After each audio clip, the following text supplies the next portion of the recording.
এ হাবিবাল্লাহ আপনি কেন কান্না করতেছেন? তখন বলতেছে আনাসের মা, তোমার সন্তান দুনিয়াতে আছে, তুমিও বেঁচে আছো, তোমার সন্তানের জন্য দোয়া চাইলা। আমি তো এমন একজন মানুষ, আমার তো মাও নাই, আমার তো বাবাও নাই, আমি এতিম। আমার বয়স যখন 6 বছর, বাবাকে দেখার জন্য চিৎকার করলাম, কান্না করলাম, কান্না করতেছি, খেলাধুলা করতেছি।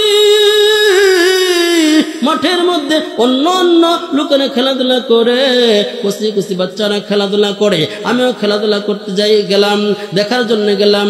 দাঁড়ায় দাঁড়ায় খেলাধুলা দেখি, প্রত্যেকের বাবা আসে, মা আসে, বিকেলবেলা সন্তানকে নিয়ে যায়, আমার তো কেউ নাই নেওয়ার জন্যে। তারপরে আমার মাকে বললাম, মাগো, সকলের বাবা আছে, সন্তানগুলোকে আদর করে কপালে মুখে চুমু দেয়, গালের মধ্যে চুমু দেয়। আমার তো বাবার গালে চুমু দিতে ইচ্ছা করে, বাবাকে দেখার ইচ্ছা করে। অনেক লম্বা কথা, ওইদিকে যাইতেছে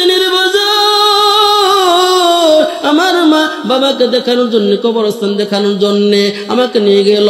তারপরে আসার সময় মাকে হারাইলাম, আমি তো এতিম হয়ে গেলাম, মাও নাই বাবাও নাই। এরকম লোক সমাজে আছে নাই? মাও নাই বাবা নাই, এরকম লোক মুরব্বী আছে না নাই?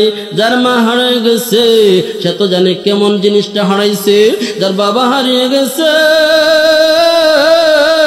সে তো বুঝে কেমন সম্পদটা হারাইছে রে বাজান। এই জন্য বলতেছিলাম রে বাজান, চক্ষুটাকে বন্ধ করিয়া, দিলটাকে নরম করিয়া কথাগুলো শুনো। আল্লাহর পয়গম্বর এমন করে কান্না করতেছে। আনাসকে বলতেছে, আনাস রে, তোর তো মা আছে, বিশাল একটা সম্পদ আছে, আমার তো মাও নাই বাবাও নাই। এই কথা বলিয়া আল্লাহর পয়গম্বর কান্না করতেছে। তারপরে আল্লাহর পয়গম্বর আনাসের মাকে বলতেছে, মাগো,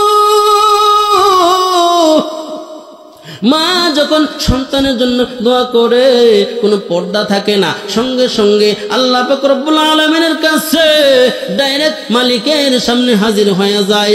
ও মা গো, তোমার সন্তানের জন্য তুমি দোয়া করো, আমি সঙ্গে সঙ্গে আমিন বলবো। আল্লাহু আকবার, একটু জোরে বলেন আল্লাহু আকবার। মা দোয়া করলো, আল্লাহ রাব্বুল আলামিন